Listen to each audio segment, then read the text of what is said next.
Hey guys, tonight we ride into a world of leather, dust, and iron, where the stars are your ceiling and your bed is something with 4 legs and a tendency to bite if you tie the saddle too tight. You're a Mongol warrior now, galloping across the vast Eurasian steppe in the chill of twilight. There's no GPS, no protein bars, and no, "Do not disturb" signs. You lie from your saddlebag, and no, it's not designer. The wind brushes past your cheeks, brisk and unforgiving, tugging at the folds of your thick woolen deal. The sun dips lower behind rolling hills, casting everything in a golden haze. Your horse's hooves thud in rhythmic beats against the frozen grass. It's quiet, but not silent. You hear distant snorts from other mounts and the soft clink of iron from nearby saddles. You smell sweat, leather, and the faint sour tang of dried curd stashed somewhere in your bag.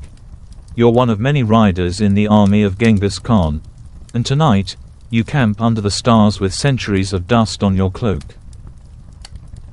So, before you get comfortable, take a moment to like the video and subscribe, but only if you genuinely enjoy what I do here.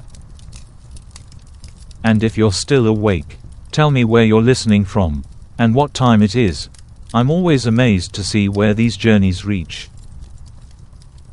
Now, dim the lights, maybe turn on a fan for that soft background hum, and let's ease into tonight's journey together. Your horse shifts beneath you as the ground levels out. You're nearing a place the men call Boneside Hill, named not for some poetic view, but because bones literally dot the hillside. Sheep bones, horse bones, human bones, it's hard to say, and nobody really wants to check after sundown. Still, it's as good a place as any to camp. The grass here is dry and brittle, and your fellow warriors begin to dismount. One of them grins, revealing teeth stained from chewing tree bark. He gestures toward a flatter patch of ground and says something in a dialect you only half understand. You nod. It's been a long day of riding, and the chill is working its way through your boots. You unsling the saddlebag strapped across your horse's flank. It's heavy, stuffed with food, tools, charms, and mysteries. The leather is worn smooth where it brushes against the saddle, the seams hand-stitched and reinforced with sinew.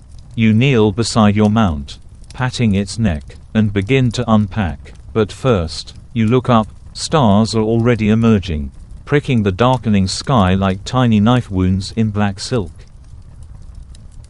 One thing that hits you immediately: this life is cold.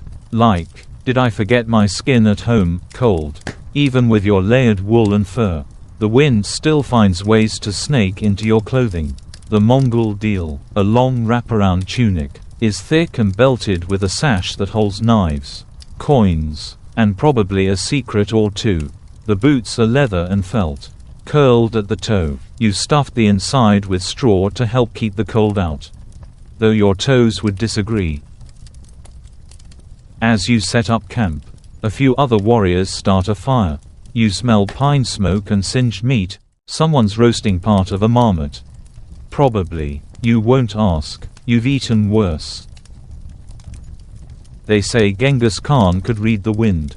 And you believe it. The air shifts suddenly, carrying the scent of horses and faraway rivers. You find yourself thinking about how this whole empire began, not with palaces or politics, but with people like you, weary, wind-chapped, slightly unwashed, and unbelievably resilient. Historians still argue whether Genghis's rise was due more to strategy or sheer brutality. Either way, it worked. You finish laying out your blanket, a thick pad of felt that doubles as a seat cushion during the day, and sit. Around you, the camp begins to hum with low voices, laughter, and the metallic whisper of weapons being checked. A warrior to your left pulls out a tiny carved figure and sets it atop his saddle, muttering a prayer in the old tongue. Protection, maybe. Habit, definitely. You catch a glimpse of it in the firelight. It's a figure of a snarling wolf, jaws wide. Not exactly comforting bedtime decor, but hey, to each their own. You pull out a dried curd from your own saddlebag. It's hard as bone and smells like old milk and smoke. You suck on it like a lozenge. It softens eventually. Sort of. It's not tasty, but it is full of protein. And it keeps forever, which is good, because refrigeration won't be invented for centuries. A man plops down beside you with a grin and 2 tin cups.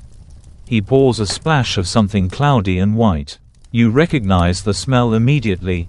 Kumis. Fermented mare's milk. 1 sip and your eyebrows try to leave your face. It's fizzy, sour, and hits your stomach like a war drum. But it warms you fast. Maybe too fast. You glance back at your saddlebag, still half full. Inside is everything you need to survive the next day. And possibly the next life. Each item has a story. Each one, a thread in the vast tapestry that stretches from the Yellow River to the Carpathians. 1 pouch holds salt cakes. Another holds thread. There's a knife, a flint striker, a tightly wrapped needle, and a small pouch of dried herbs. Some of the older soldiers carry weirder things, bits of bone. Tiny dolls, even letters scrawled on birch bark. You once saw a guy pull out a flattened frog. He claimed it could predict rain. It didn't. And somewhere, among all the odds and ends, there's a folded piece of silk with bloodstains you didn't ask about. Tomorrow, you'll ride again, through wind, snow, and silence. But for now, you settle into the earth. You listen to the wind whistle through grass taller than your head. You hear the horses breathing, snorting, shifting their weight. You feel the weight of centuries folding gently over your eyes. You won't survive forever out here.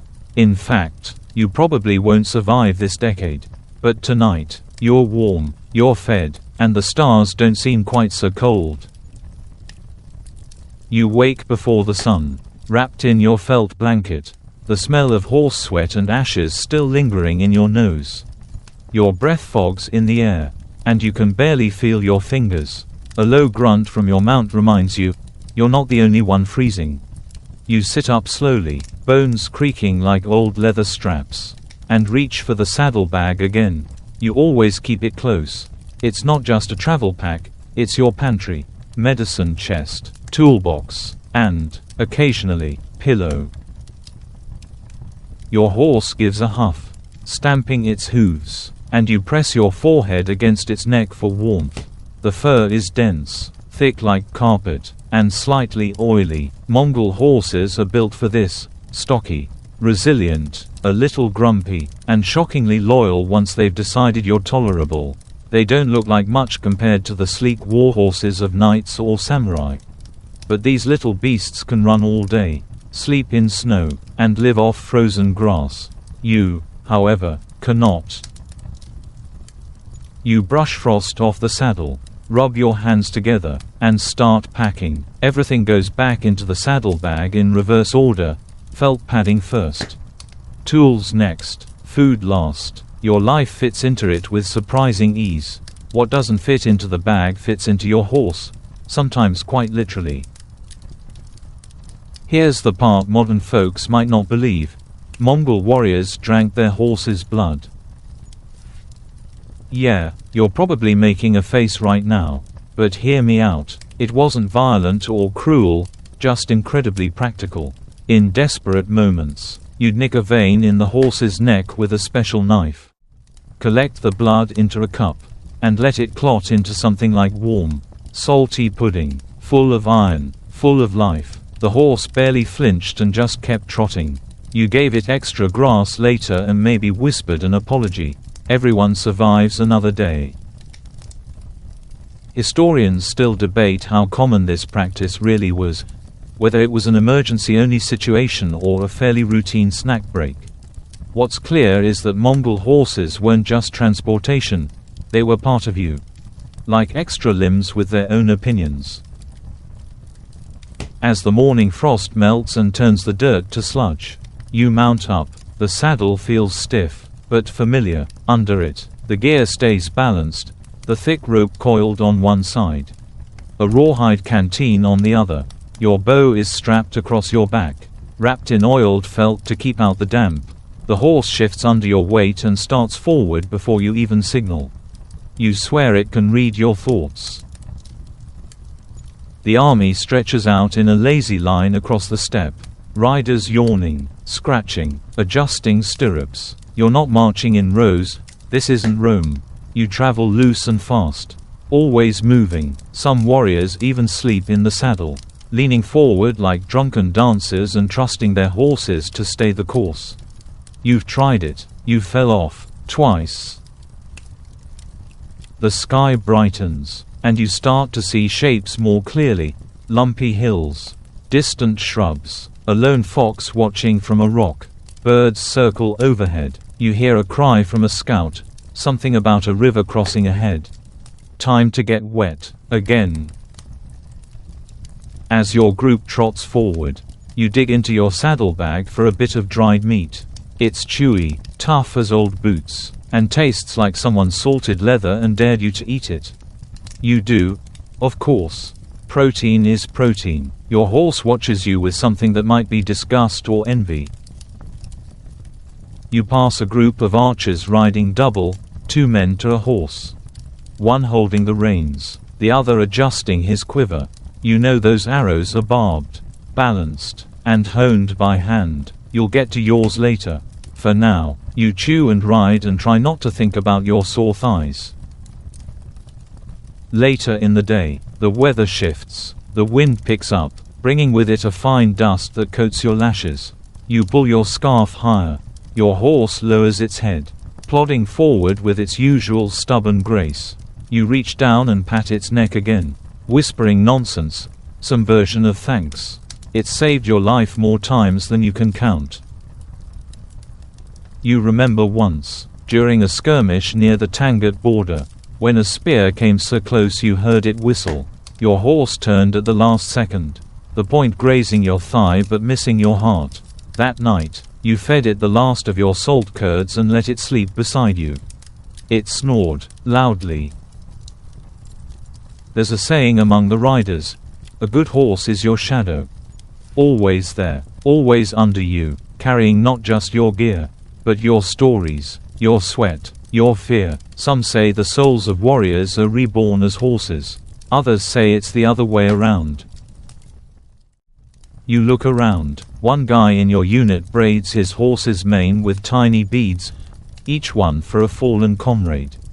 Another paints symbols onto his saddlecloth using crushed berries.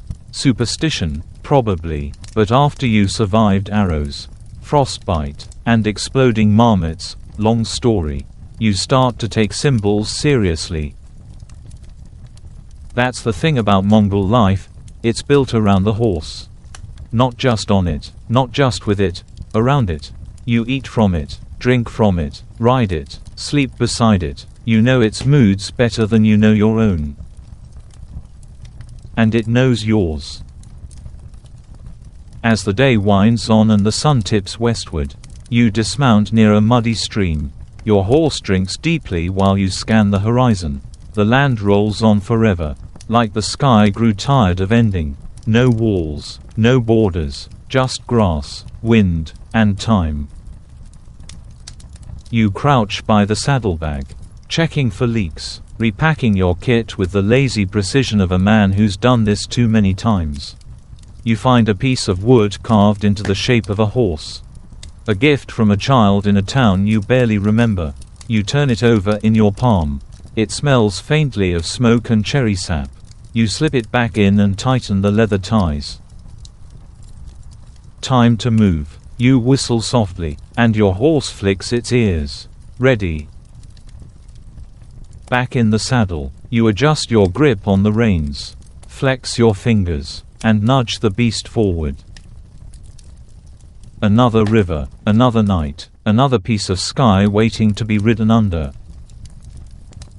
Evening settles again, this time gentler than before, less of a slap, more of a shrug. You're learning to read the steppe, learning its moods like you would a moody uncle who sometimes forgets your name but gives you money anyway. The wind softens, the clouds stretch into ribbons, and somewhere behind a low ridge, Smoke curls up from a new campfire. You're still riding, but your mind is already unpacking your saddlebag, item by item. Tonight's stop is a narrow valley with a crooked tree that looks like it's whispering secrets to the dirt. The horses fan out to graze. You dismount slowly, hips groaning, knees muttering complaints. Your legs feel like they belong to someone else, someone much older and possibly made of straw. You drag your saddlebag off and sit on it for a moment. Just breathing. It's not glamorous. It's not heroic. It's dusty, sweaty, occasionally humiliating, and still, you wouldn't trade it. You begin to lay things out. A hunk of dried meat that might have once been goat. A small copper mirror. A tightly wound spool of sinew for repairs. A fire starter stone and iron striker, reliable, though it requires more patience than you have left today. One of your favorite items is a needle tucked into a leather sleeve. It's not glamorous, but out here, it's power. Torn boot, repaired. Burst saddlebag, stitched. Arrow wound, probably your friend will do it. But that same needle will save his life. Or yours. The Mongols call it the whisperer. Not because it speaks, but because it makes no noise when it saves a life. Quiet, humble, life-saving. Historians still argue whether Mongol warriors carried small sewing kits because of tradition, necessity, or superstition. Some believe women made them as tokens of protection before campaigns. Others think the soldiers themselves fashioned them during long, lonely watches under the stars. Either way, you don't question it, you just sew. Another item from the bag, a coin pouch. Not filled with money, but with bits of this and that, buttons from Chinese tunics. Broken arrowheads, a jade bead with a chip in it. You collect odd things, like a traveling crow. Some are lucky, some are cursed, some just feel important.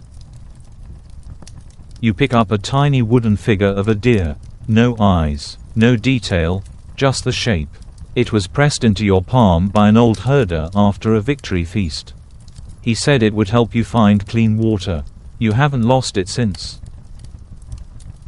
Your fellow warriors nearby are doing the same ritual, checking gear, stretching limbs, talking about things that make no sense outside the saddle.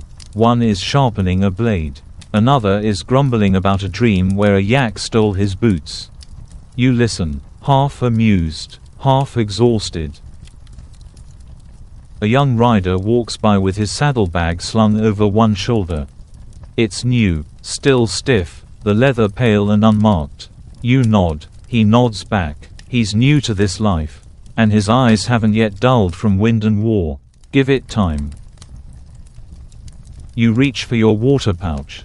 It's made from boiled sheep's stomach, lined with resin to keep the taste neutral. Neutral is generous.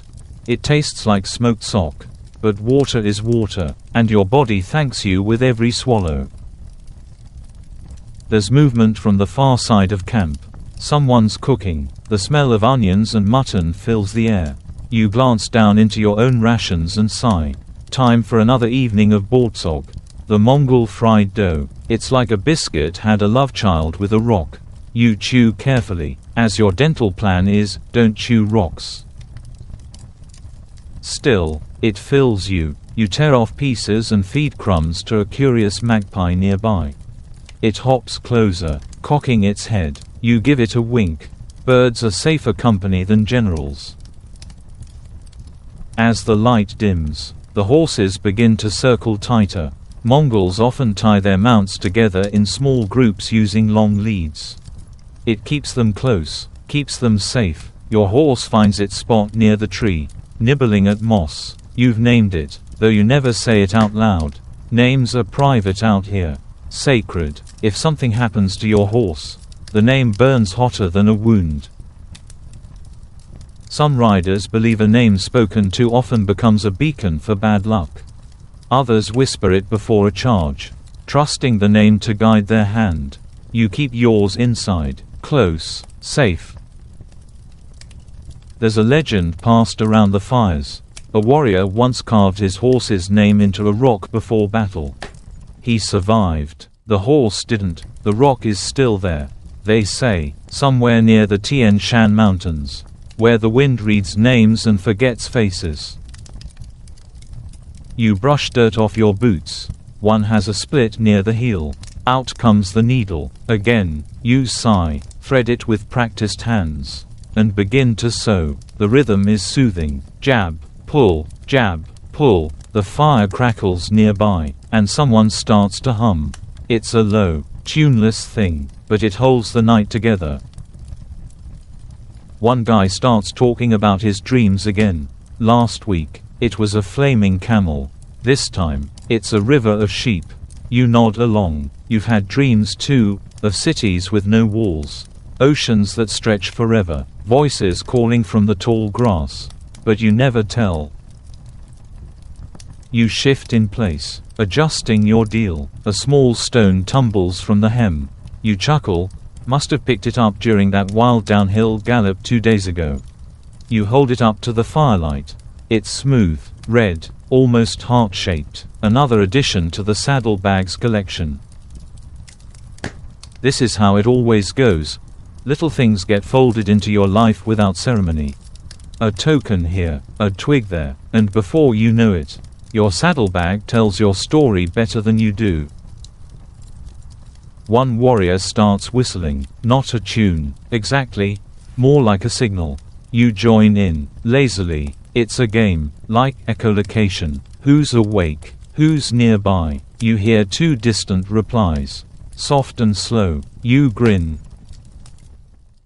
The sky is deeper now. A thick velvet curtain hanging heavy over the world. The stars feel brighter here. Closer. You imagine reaching up and brushing your fingers across them, like wiping dust from silver buttons. Your eyes drift toward the fire again. It's low, glowing more than burning. Your horse lies down, legs tucked under, breathing slow and steady.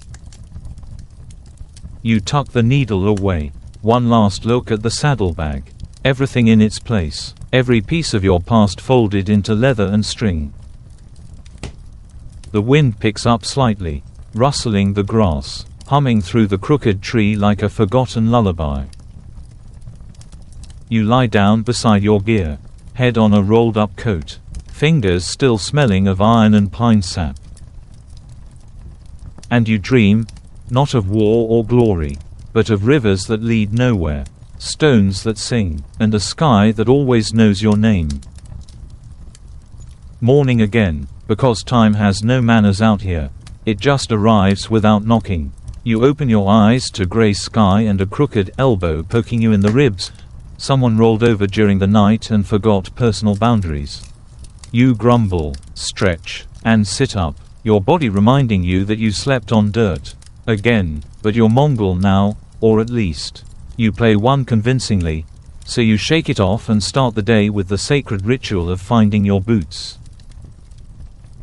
They're where you left them, kind of. One's under your saddlebag, the other dangling off your horse's stirrup like it was trying to make an escape. You chuckle, pull him on, and brace yourself for the always questionable contents of breakfast. Today it's airag, fermented mare's milk, poured from a leather bladder that's been hanging off someone's saddle for 3 days too long. You pretend to enjoy it. It tastes like vinegar tried to marry yogurt and got rejected. Still, it wakes you up better than coffee, especially when it hits your stomach like a surprise test. You chase it with a bite of leftover bortsog, now extra crunchy and potentially lethal to molars. You're not the only one stirring. All around the makeshift camp, warriors are waking, grunting, pulling on gear, brushing twigs out of their hair. Some have slept with weapons still strapped on. Others look like they haven't slept at all. The fire's burned down to a few embers. And the wind has picked up again. It smells like rain, or maybe trouble, possibly both. Today's goal: movement. Always movement. You're heading toward the edge of the empire, or at least the empire's memory of itself. Rumor says a distant outpost needs reinforcement. Or maybe it's already been raised.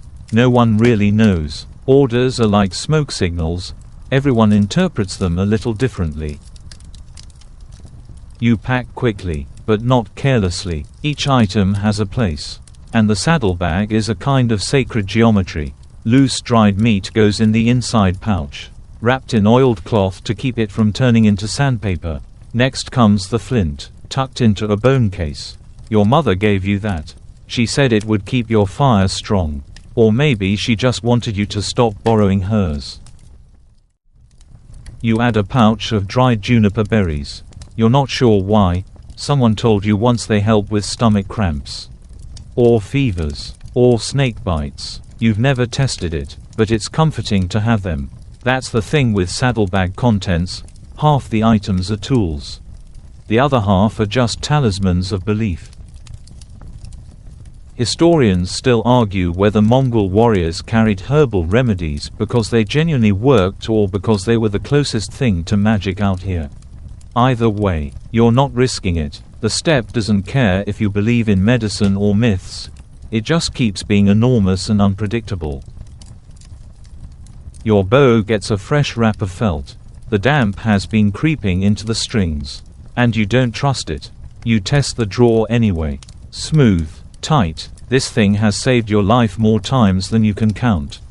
It's not ornate, no jewels or fancy carvings, just bone, sinew, wood, and function. Mongol bows are short, deadly, and terrifyingly accurate, even from horseback. Especially from horseback. You could hit a bird mid-flight if you were showing off.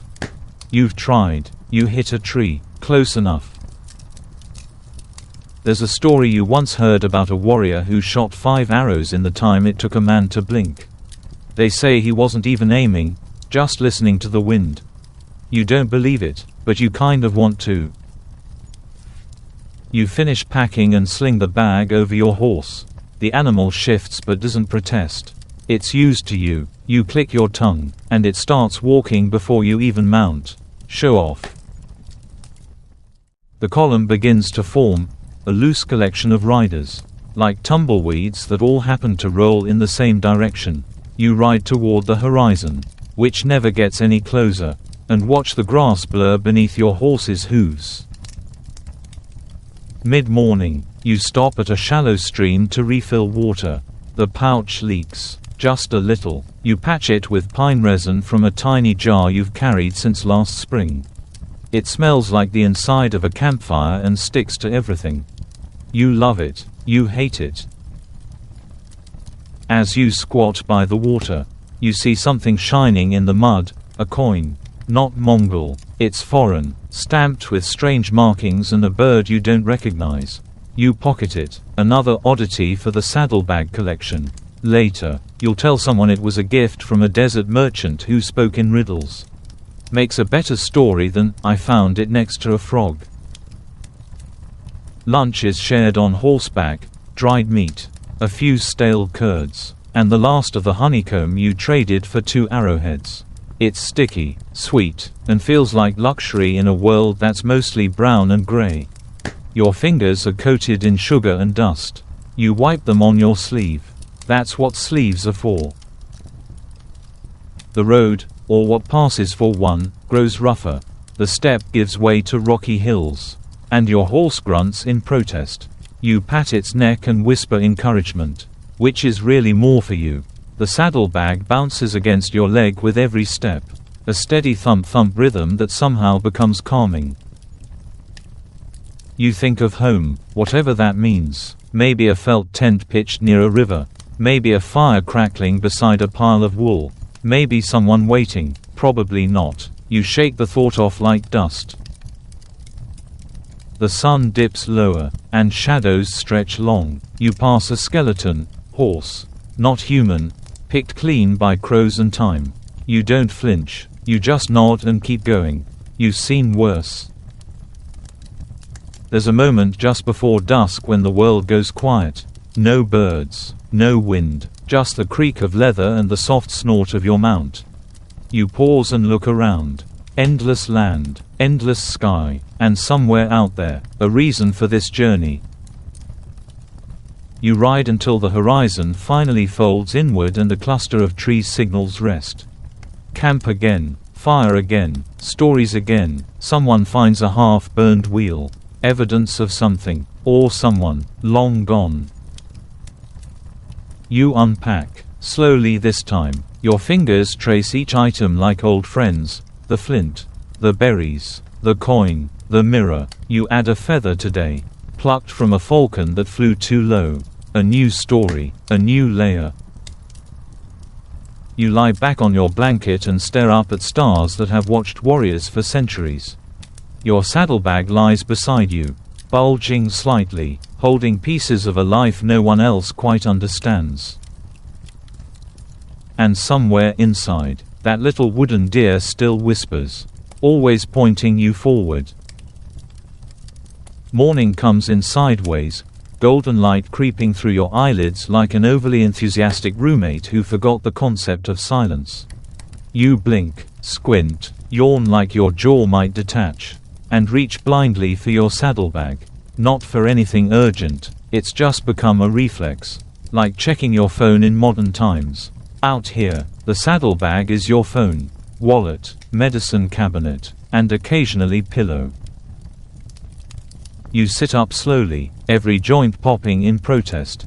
A soft grunt escapes your lips as you stand and do the traditional Mongol warrior morning stretch, arms high. Back crack, horse sneeze. The last part comes courtesy of your stallion, who's already staring at you like, about time. You pull out the leather water pouch, give it a testing shake, and take a long swig. Better warm than empty. Then comes the brush, simple boar bristle tied with sinew, used not for vanity but practicality.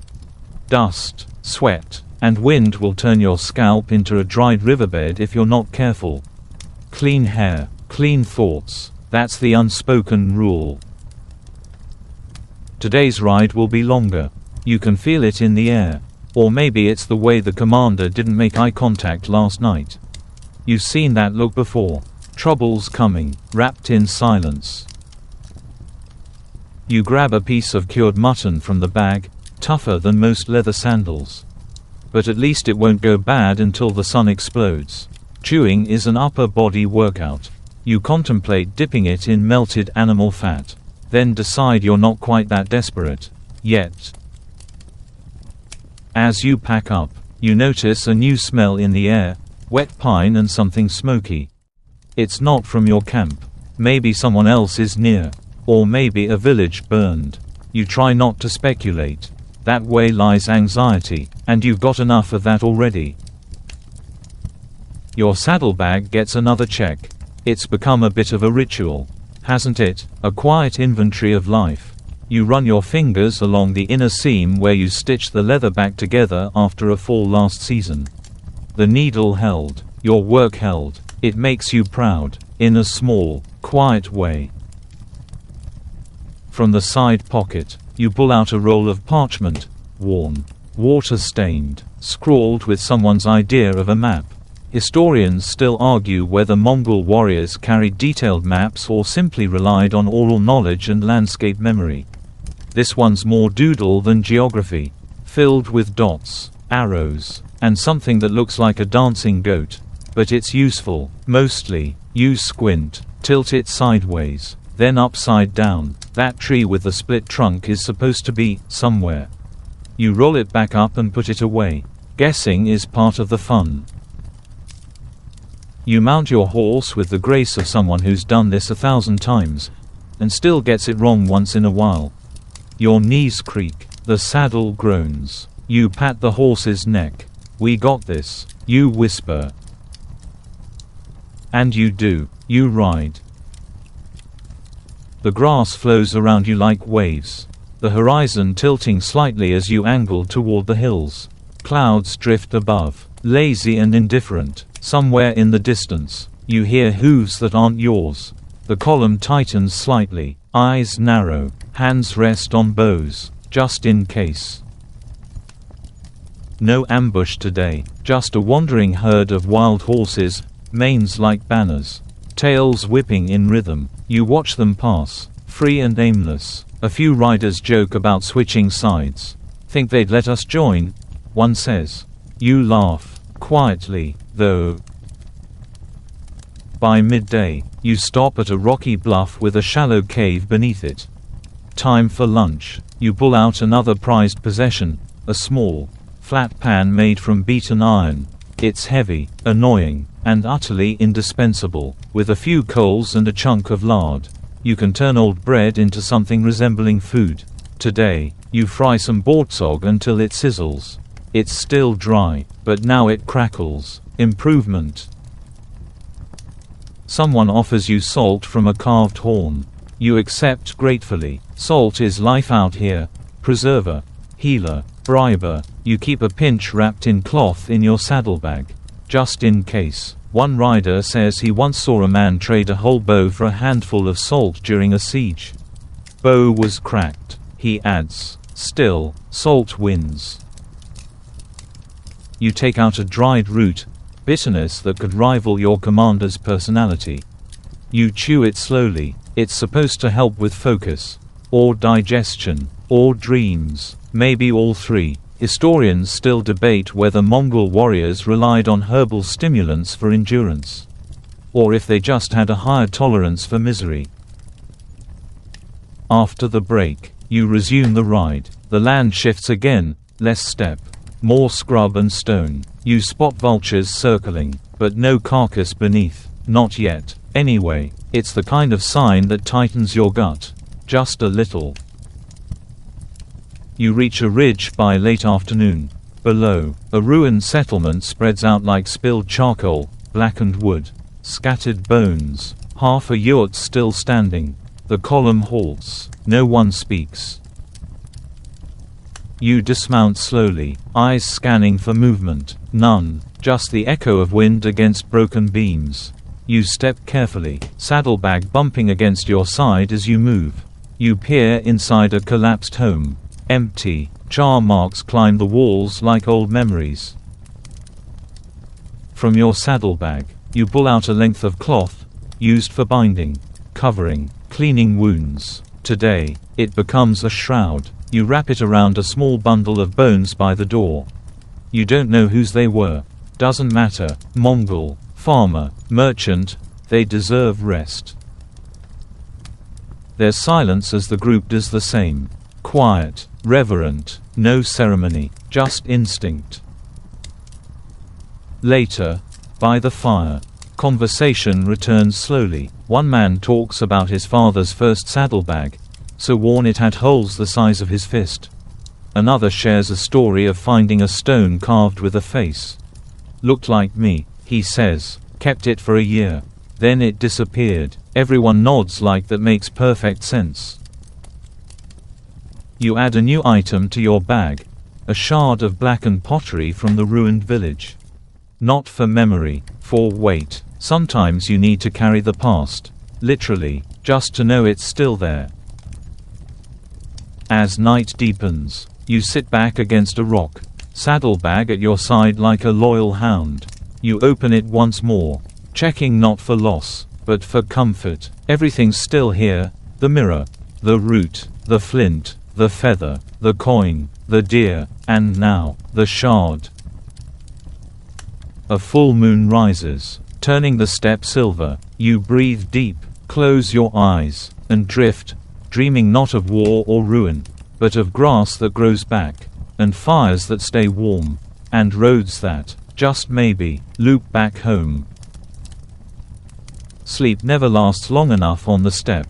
The wind shakes you awake before the sun even tries. It whispers through the grass like an old woman gossiping with ghosts. You groan, roll over, and remember, oh right. Still a Mongol warrior, still far from anything resembling a mattress. You sit up, brush pebbles off your cheek, and reach for your saddlebag, not to check on supplies this time, but just to touch it. It's become like a heartbeat, solid, familiar. You yawn and unzip a new morning ritual, stretching, swearing under your breath, swigging something vaguely liquid, and wondering why you ever thought conquest sounded glamorous. Today, your breakfast menu features something resembling cheese. If cheese were left on a windowsill for 3 months and dared to dream of becoming gravel, you chew it anyway, because Mongol teeth are a force of nature. Someone passes you a strip of meat soaked in herbs. You recognize the flavor: juniper, a dash of wild garlic, and possibly horse sweat. You nod, thanks, chewing as the sky fades from gray to gold. Another day, another uncertain direction. The camp stirs slowly. You watch as someone braids their horse's mane, tight, even rows, almost ceremonial, a moment of beauty in a life that doesn't always allow for it. You finger the feather you tucked into your saddlebag, now slightly crushed but still defiant. Beauty endures, even when nothing else does. A scout returns, breathless and wild-eyed. Bandits, not an army, just desperate men with sharp things and fewer rules. They were spotted northeast, maybe a half-day's ride. The commander issues no orders yet. Just a nod, a grumble, and a look that says, "Get ready, but don't panic, yet." So you check your saddlebag with new urgency. This isn't just comfort inventory anymore. This is life or death prep. First, your arrows. You always keep a spare string rolled in felt, tucked next to the quiver like a love letter to preparedness. The bowstring hums as you test it. Still taut, still loyal. Then comes the small knife you keep hidden inside the flap. A weapon. Yes, but also a tool. It's carved from the bone of a steppe antelope. The handle is wrapped in sinew. Ugly, effective. Your favorite kind of thing. Historians still argue whether Mongol warriors preferred multi-use tools out of practicality or necessity. Either way, you're grateful. This one's cut rope, shaved bark, opened blisters, and once, impressively, helped remove a stray arrowhead. You never let it out of sight. From a deeper pouch, you pull out your tiny wax pouch of crushed red ochre. Not for battle, for belief. You rub a smear on your cheekbone. For courage, or invisibility, depending on who's telling the story. Someone teases you for it.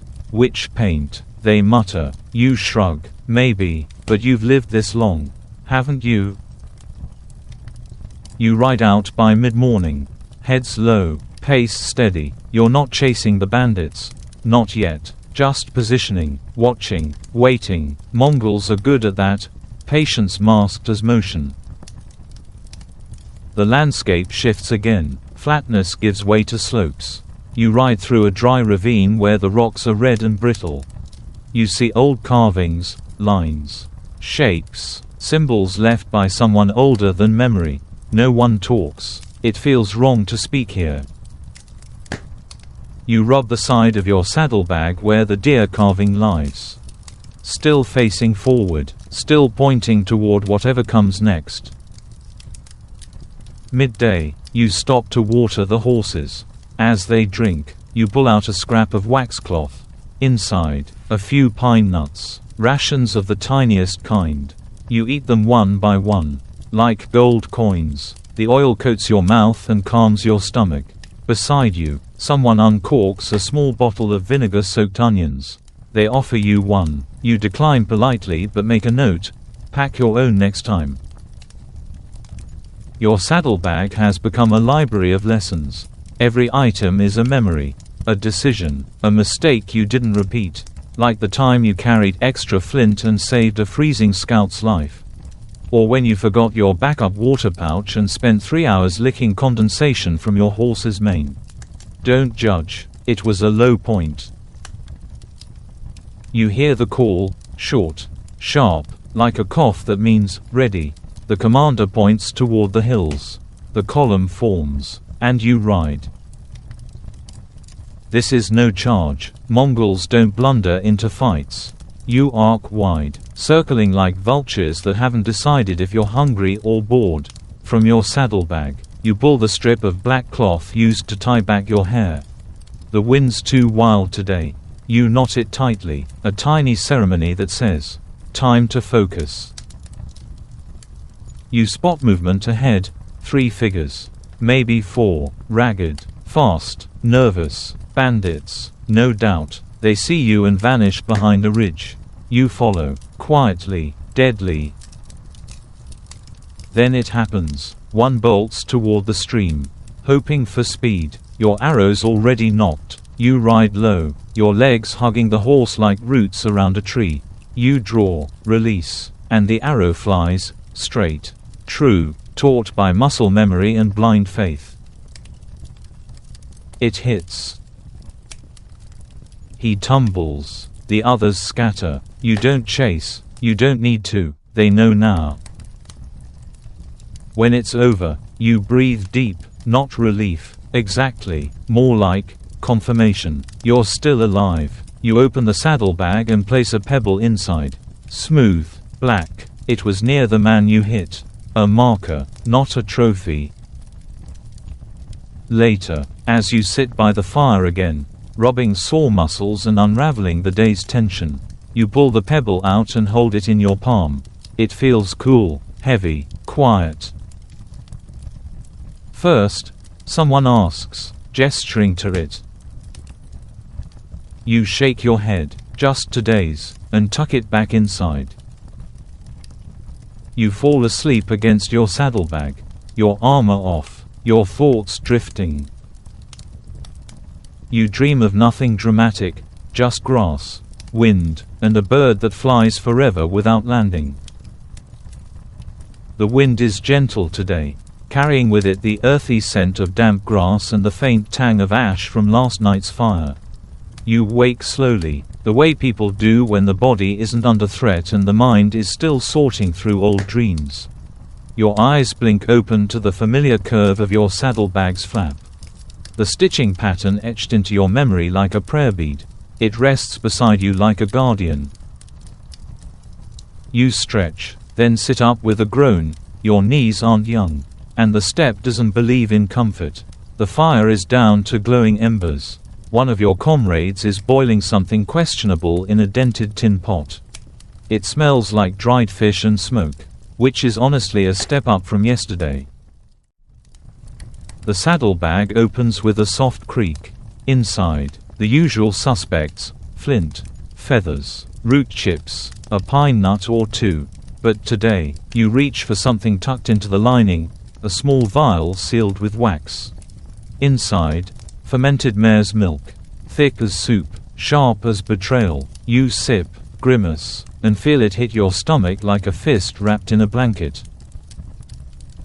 You're not riding today. Orders came in late last night. Wait. Rest. Watch the horizon. Mongols don't loiter often, so when they do, you know it means something is shifting in the wind.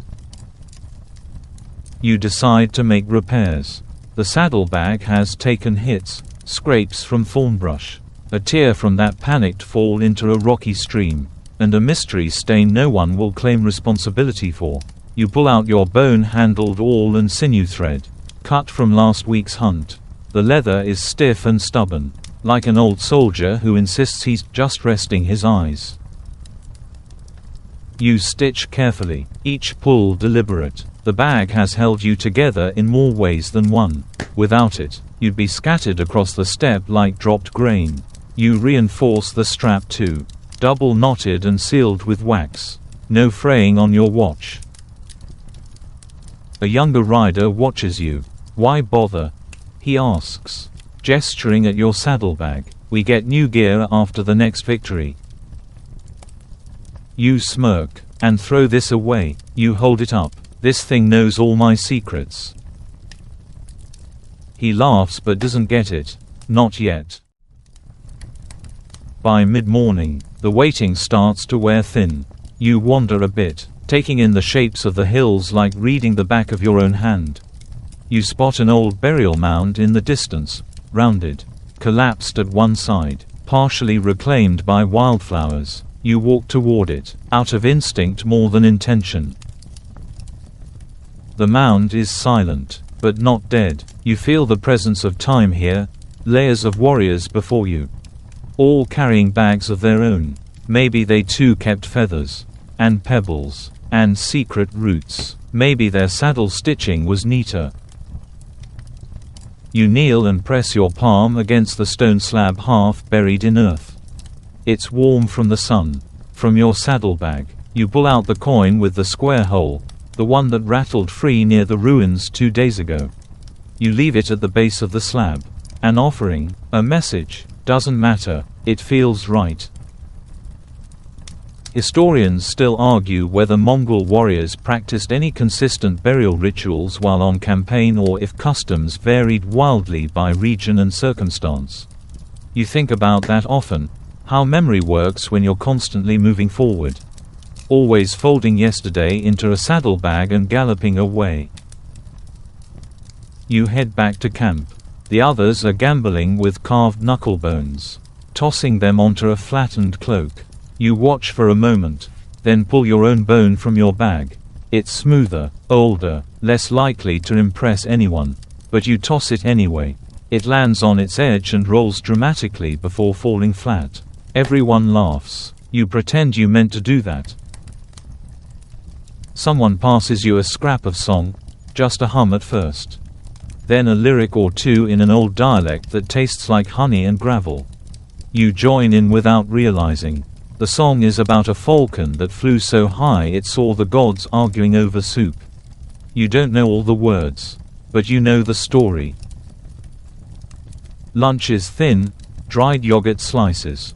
A few wild onions pulled from the edge of camp. You share what you have. Your saddlebag gives up the last of the pine nuts and one small hunk of honey cake wrapped in lambskin. You break it into pieces. Small bites. You warn, or you'll regret it when your teeth complain. Someone jokes that your bag is a bottomless pit, like a magician's hat. They say. You tap the side. Careful, there's a spell in there somewhere. Afternoon clouds gather but don't commit to rain. You sharpen your blade, clean your arrows, and polish the horn tip of your bow. Mundane things, but essential. You've learned that survival isn't about the big battles, it's about the little rituals. Like tightening a stitch or folding your fire-starting bark just so. You pull out the wrapped tobacco, rare, gifted by a Persian merchant months ago. You unroll a pinch and pass it around. It burns slowly, curling into lazy smoke that makes your thoughts drift even farther than your feet could go. Someone asks if you'd ever settle down, build a house, raise goats, sleep in a real bed. You snort, maybe, if the goats carry saddlebags. Evening approaches with amber light dripping over the hills. The commander rides in from the west, a hawk feather tucked into his belt. His expression gives away nothing, but the way he circles the camp once before dismounting tells you everything. Marching orders tomorrow. Direction unknown. You nod, so be it. Back at your fire, you dig into your bag and pull out the deer carving again. You set it on a rock, facing east. It always faces east, for reasons you don't remember but would never question. Then the feather. You brush it clean. Then the small mirror. It catches the sunset, reflects it like a tiny memory. You rewrap everything with care. These aren't just keepsakes, they're anchors. The world may move, but your bag stays yours. You sleep early that night. Blanket pulled over your shoulders. Bag curled into your side like a warm animal. The stars blink open one by one. And somewhere in your dreams, you're riding not toward war, but toward a place with tall trees, soft wind, and no need for arrows.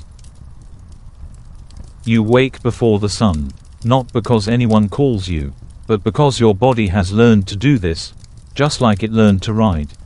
To shoot, to chew dry meat like it's a delicacy. You listen for the silence.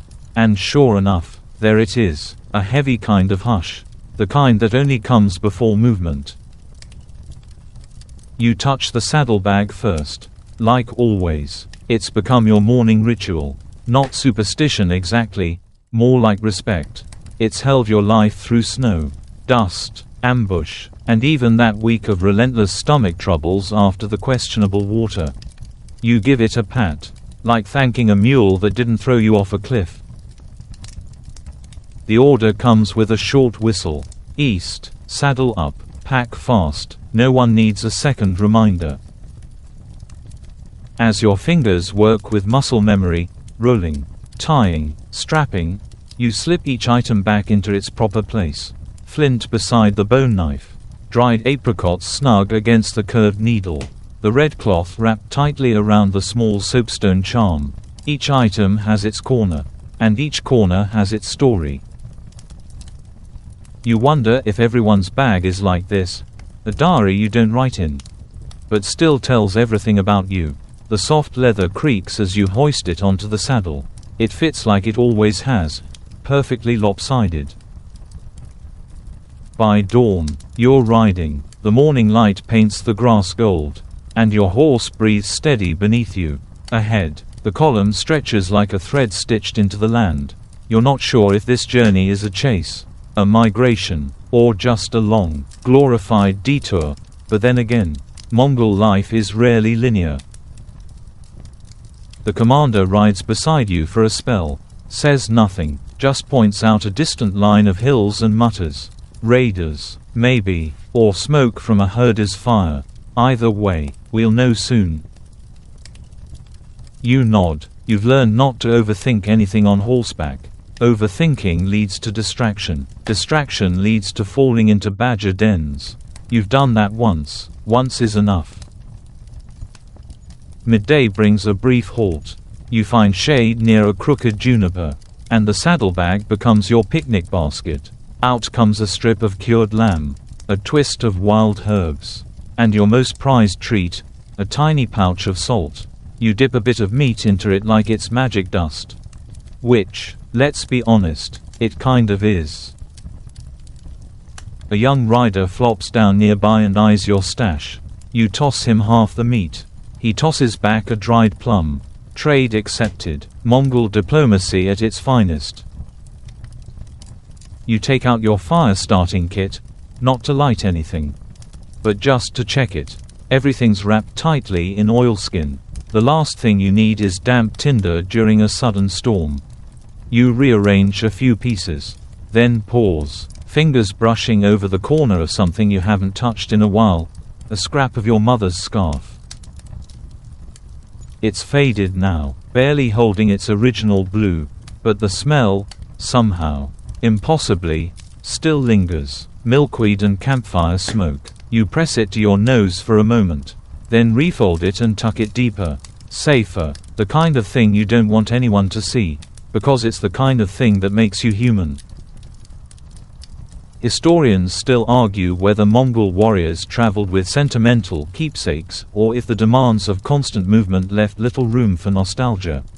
But then again, historians rarely had to camp in -20 with only memory for warmth. You ride again after the horses are watered. The land changes subtly now, less grass, more rocks, more elevation. The wind shifts too, like it's picking up someone else's secrets and delivering them into your ears. You spot vultures ahead, circling. No one says it, but everyone thinks it. Either there's a feast up ahead or something waiting to become one. The pace quickens. Arrows are checked. Blades retied. You reach into your saddlebag. Fingers finding the smooth river stone you kept since that near drowning 2 moons ago. It's cool and grounding. You don't believe in luck, but you believe in rhythm, and this stone is part of your rhythm now. By late afternoon, the scent of smoke confirms it. Not raiders. Not a campfire. A village, maybe, or the remains of one. You crest a hill and see it, half burned. Mostly empty, walls crumbling like soggy bread. Someone beat you here, or maybe you were never meant to arrive on time. You dismount slowly. The silence here is heavier than usual. You walk through the ruins. Your saddlebag bumping gently against your side, as if trying to keep you grounded. There's not much left, just a few scattered tools, a broken clay jar, and the unmistakable smell of old fear. You kneel near the remnants of a fire pit. Cold now, charcoal and bones. You don't ask what kind. You don't want the answer. From the bag, you pull the mirror, the small round one with the bronze backing. You tilt it toward the ground, catching the fire pit in its reflection. Not for superstition, just for contrast, for memory. You stare for a moment, then wrap it back up. One of the elders finds a scrap of cloth near the edge of the settlement, embroidered. Silk, definitely not local, Chinese trader, he murmurs. They came through last month. You run your thumb along the inside flap of your saddlebag where you keep your notes, not written ones, but sewn symbols, each marking a town passed, an ally gained, a warning issued. You add a new stitch, a jagged one, burnt at the edge. Evening settles quickly, the way it does when the day feels too long. You camp outside the ruins, unwilling to sleep inside whatever bad luck remains. You cook in silence, no songs tonight. From your bag, you pull the red ochre again and draw a line beneath each eye. Protection, memory, maybe both.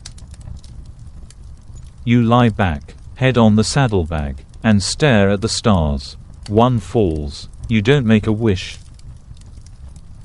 You've already got everything you need. The morning air cuts cold across your cheeks, and it tastes like iron, like something sharp is waiting in the distance. You roll over, still wrapped in your blanket, still using your saddlebag as a pillow, because at this point it's basically part of your spine. A bit lumpy, sure, but familiar, which is better than comfortable. You sit up slowly, the ruins are behind you now, casting long shadows in the slanted light. Nobody speaks much. It's the kind of quiet that sticks to the skin, like smoke after a long fire. You check your bag, half expecting something to be missing, stolen in the night by spirits. Maybe, but no, everything's there. The bone awl, the dried roots, the cloth pouch holding exactly 6 sunflower seeds. You never eat them, you just like knowing they're there. You saddle up and ride. The land shifts again, grasslands thinning, replaced by dry flats and red-dusted rocks. The horses grunt in protest, but they keep moving, so do you. Your knees start the usual complaint halfway through the morning, so you adjust in the saddle, leaning forward just enough to give them relief. That's when your saddlebag gives an accusing squeak. You sigh. The leather cord holding the side flap has come loose again. You reach down, mid-trot, and re-tie it with your one good hand and a lot of faith. You'll need to do a full repair tonight. Maybe reinforce it with some spare sinew from the cooking roll. You could trade a story for it, if needed. You remember when you first got this bag, barely broken in.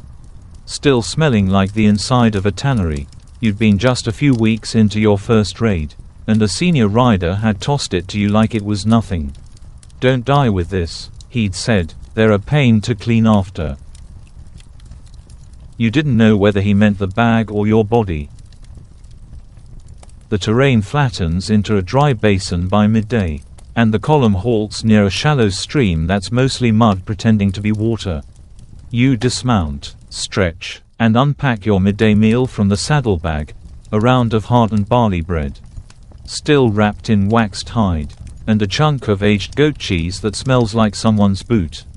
You break off a piece and wave it under the nose of the nearby scout. "Bet you wouldn't survive one bite."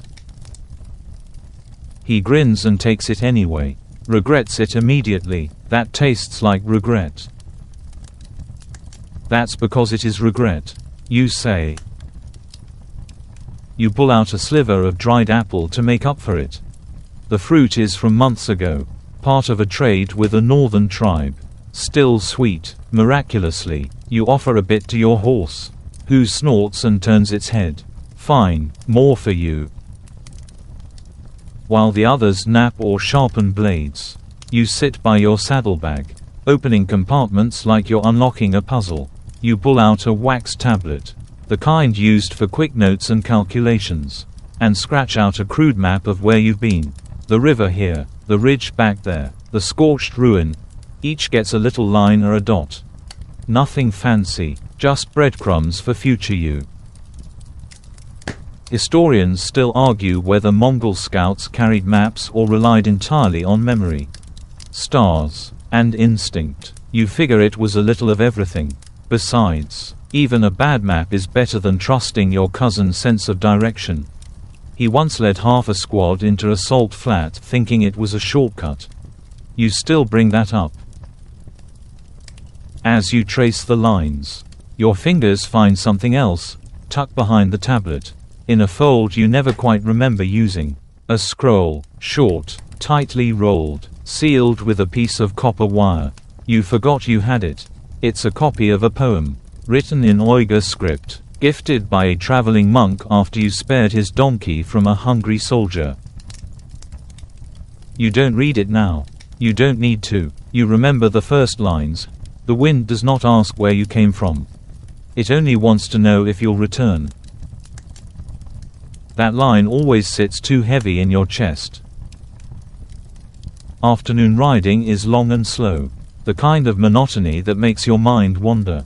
You wonder what the bag will hold 10 years from now. Will you still carry the feather, the coin, the bit of string from your first horse's bridle?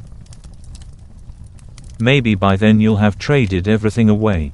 Maybe you'll just carry wind and dust and memories. The land begins to climb in the late afternoon. Not enough to call it a mountain, but enough to make your thighs protest. You cross paths with a group of goat herders heading west. They wave, offer some news, bandits in the south, a dead merchant in a well, and someone's daughter who ran off with a bowmaker. All very standard. You toss them a handful of salt from your bag. In return, they give you a dried fig wrapped in bark. A fair trade, if you ignore the twig in your teeth. That night, you camp high. The stars seem closer here, like you could reach up and steal one if your fingers weren't so stiff. You light a small fire and finally fix that cursed saddlebag flap. The leather is worn thin in places, so you stitch a patch using an old coin as backing. It clinks when you move now, an accidental bell. You talk to your bag as you work. You'd better hold together tomorrow. You whisper, or I'm stuffing you with goat dung and trading you to the first fool I see. It doesn't reply, probably sulking. Once patched, you dig around and pull out your final surprise of the day, a tiny tin jar of rendered bear fat. You rub some into the leather, working it in with your thumb. The smell is strong and earthy, but it makes the bag shine like new. Almost. You even polish the buckle with a corner of your sleeve. You fall asleep with the bag at your side, warm and quiet. In your dreams, it grows legs and follows you around camp, offering you tea and unsolicited advice. You wake laughing. The morning will come fast, and with it, whatever waits beyond the ridge. But for now, you rest, bag beneath your head, stars above your face. And all your stories, zipped safely inside. The sun peeks over the ridge like it's checking if it really wants to rise today. You squint up at it, pull your blanket tighter for just a moment longer, and finally sigh yourself awake. Your saddlebag creaks slightly as you roll over, still patched, still holding. It survived the night. Good, that's more than you can say for the guy who tried to sneak into camp 2 nights ago. You sit up and stretch, feeling the usual aches, the kind that come from sleeping with your knees tucked around your saddlebag and your dreams tangled in campfire smoke. You glance around, the others are already moving. Tea is bubbling over stones. Someone's sharpening a blade, and one of the younger riders is arguing with his horse. Loudly, the horse, of course, wins. Your saddlebag sits like a loyal hound next to you, bulging slightly from last night's bear fat massage. You run a hand over the surface. The leather's soft again, less like crust and more like skin. You mentally thank the long-dead bear and then begin your morning ritual, inventory. The pouch of salt is still sealed. The 2 polished river stones are cool to the touch. You unwrap the feather. Eagle. Probably. Or something that wants to be an eagle, and check that it hasn't crumpled. It hasn't. Good omen. You find a small crack in the bone awl's handle and make a note to trade for a new one at the next outpost. If you're lucky, someone will have one carved from deer antler. You've heard those are less brittle. Historians still argue whether Mongol warriors personalized their gear to this degree, or if it's just something modern minds like to romanticize. But honestly, when you're thousands of miles from home, sometimes a pretty feather in your saddlebag is all that stands between sanity and screaming into the wind. You pack slowly, letting the morning settle around you like a second blanket. Then you mount up and ride with the column. The path growing thinner and the air growing sharper. You're climbing now. You can feel it in your horse's breath and in your own lungs. Like each inhale scrapes a little. The day unfolds like a long scroll. You ride past gnarled trees and boulders that look like sleeping giants. At one point, a marmot darts across the path and nearly causes a 3-horse pileup. The scout in front of you curses in 5 languages. You all laugh, partly because it's funny, partly because you're relieved it wasn't something worse. You stop for lunch near a cluster of snow-fed springs. Your bag unrolls again like a traveling kitchen. You take out your usual mix: barley cakes, jerky, a handful of pine nuts, and then surprise yourself by digging out the last of your honey cubes. You'd been saving it for a real occasion. But survival counts, doesn't it? You pop one in your mouth. Let it melt slow. It tastes like memory, like home, like the one spring morning when your older sister let you steal a spoonful straight from the hive while your parents weren't looking. She got stung, and you got away. That's how most things worked. From another pouch, you pull a small copper token. It's curved and stamped with a symbol you don't recognize. Something you found buried under the sand near a long-dead oasis. You keep it because it feels heavy in your palm in a way that whispers it once mattered. You trade a few items with fellow riders. One gives you a scrap of silk dyed deep blue, from the coast, he claims. Another offers dried cherries in exchange for half your fire kit. You think for a moment, then agree. You've got flint and steel. Who needs 2 ways to make fire when you've only got 1 mouth for cherries? The terrain grows steeper in the afternoon, and by the time you reach the narrow mountain pass, everyone is silent again. It's the kind of silence you can feel pressing in on your ears. Like the world is holding its breath. You loosen your saddlebag slightly. If you need to dismount fast, you don't want to be stuck fighting with a leather knot. Halfway through the pass, you stop. There's something on the trail, a bundle. At first you think it's a rock. Then you realize it's cloth. Then, bones, a body. No one says anything. You all just stare for a beat. You ride around it. Later, you find a bit of scrap caught on a bush, part of a saddlebag. Maybe, torn and flapping in the wind. It looks eerily like yours. You consider stopping to grab it, but something in your gut tells you to leave it. Ghosts ride light, after all. You camp on the far side of the pass, in a meadow that smells like wet stone and fading sunlight. You lay out your gear, pat down the ground for ants, and use your saddlebag as a windbreak. You pull out your sewing kit, what's left of it, and finally start stitching a new pouch for your herbs. The old one leaked crushed leaves all over your apple slices. Tragedy. You hum as you sew. Not a song exactly, more like a vibration to fill the space. A lullaby with no words. Your hands work the thread like they've done it for years, because they have, and your thoughts drift to what other Mongol riders might have carried. A scholar once claimed they sometimes kept charms made from wolf teeth or tiger claws. Another said some carried tiny idols from every land they conquered, like a one-person museum. No one really knows, but you like the idea. You pull out your charm, a smooth bit of driftwood shaped vaguely like a horse. You carved it yourself, badly, during a long wait near the Orkhon River. It has no face, but you like it better that way. It could be any horse. Maybe every horse. The fire crackles low. Someone tells a story about a warrior who fought blindfolded and won because he listened harder than he saw. You don't believe it, but you like hearing it. You lie down, bag under your head again. Stars overhead once more. You think about the token, the honey cube, the blue silk. None of it's necessary, but all of it is yours. That matters. You close your eyes and fall asleep listening to your saddlebag rustle in the wind. Like it's breathing beside you. You wake to the sound of hooves, lots of them, beating a rhythm on the hard earth like a drum roll for something you'd rather not attend. You sit up fast, hand on your saddlebag before your eyes even fully open. Just instinct at this point. You've got it clutched against your chest like someone might try to snatch it away in your sleep.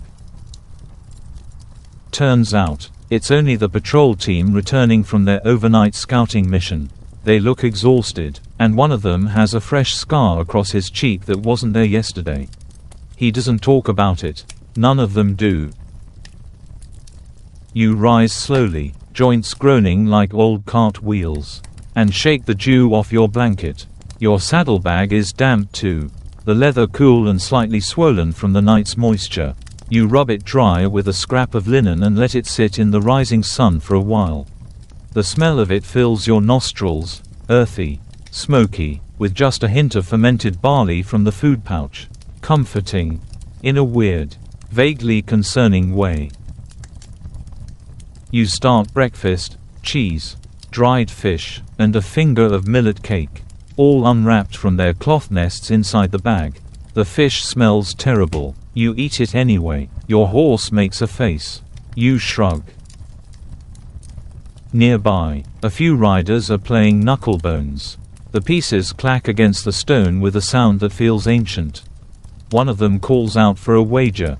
You toss over a strip of your smoked beef and offer to bet your saddlebag's lucky feather.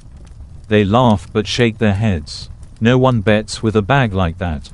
One says, "It's probably cursed with good fortune." You smile like it's a joke, but secretly you kind of believe it. As you repack, you find a tiny bit of parchment folded between the side seams.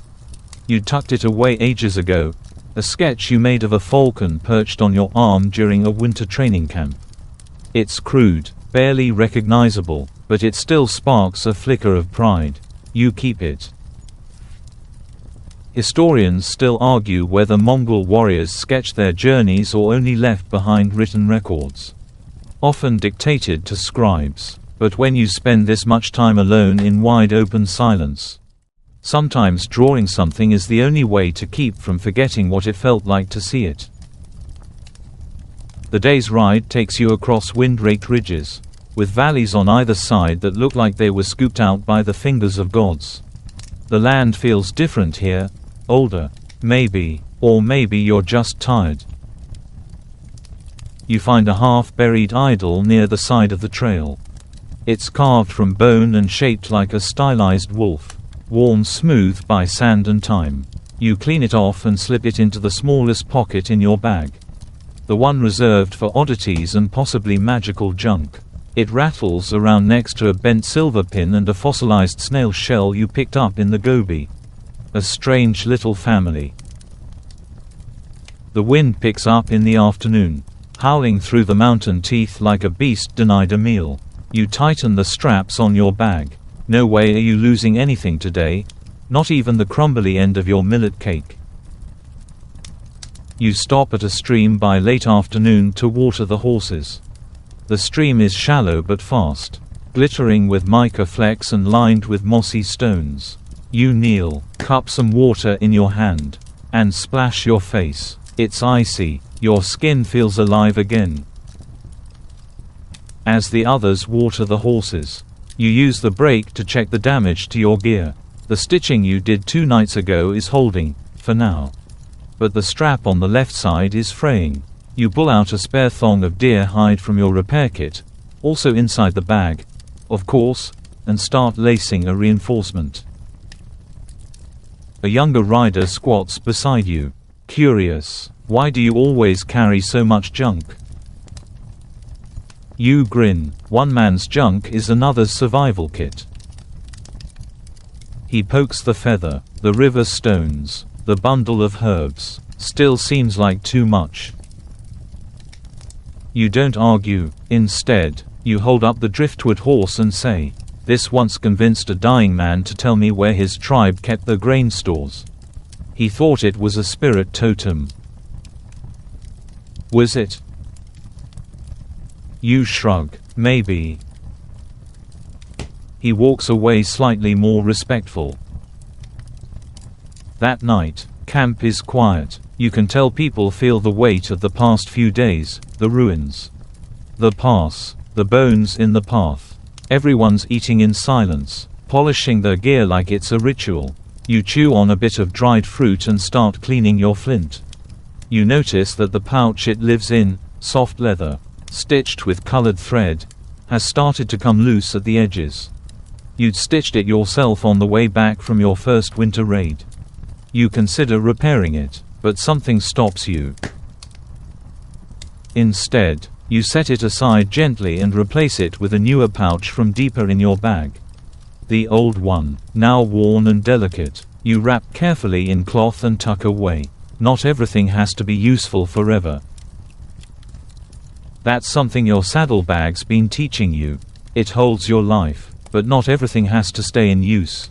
Some things are just for remembering, or forgetting, in a good way.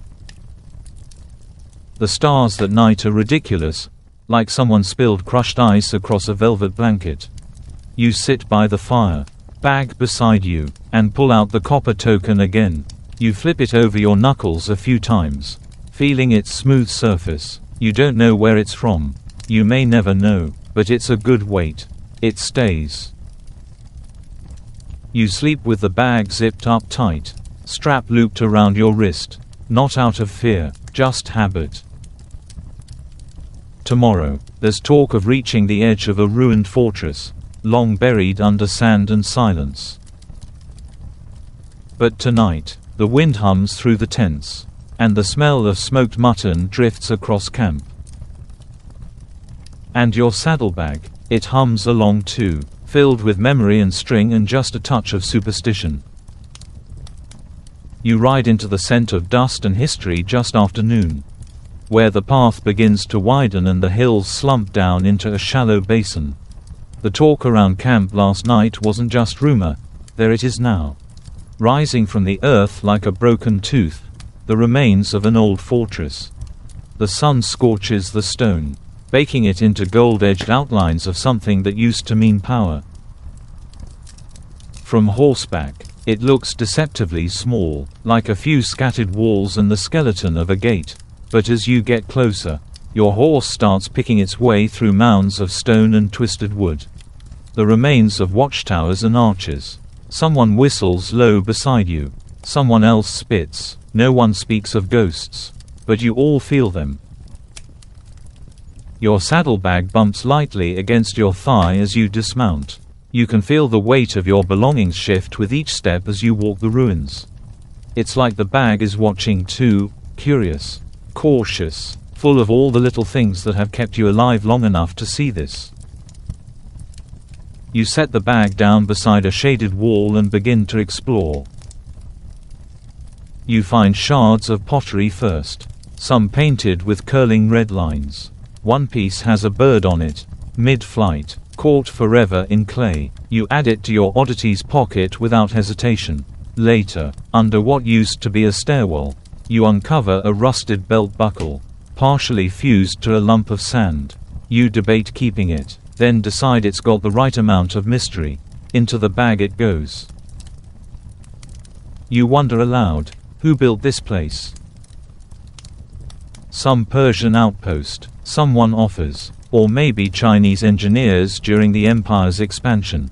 Historians still argue whether Mongols repurposed local forts or built their own from scratch. You nod. It doesn't really matter now. The bones are the same.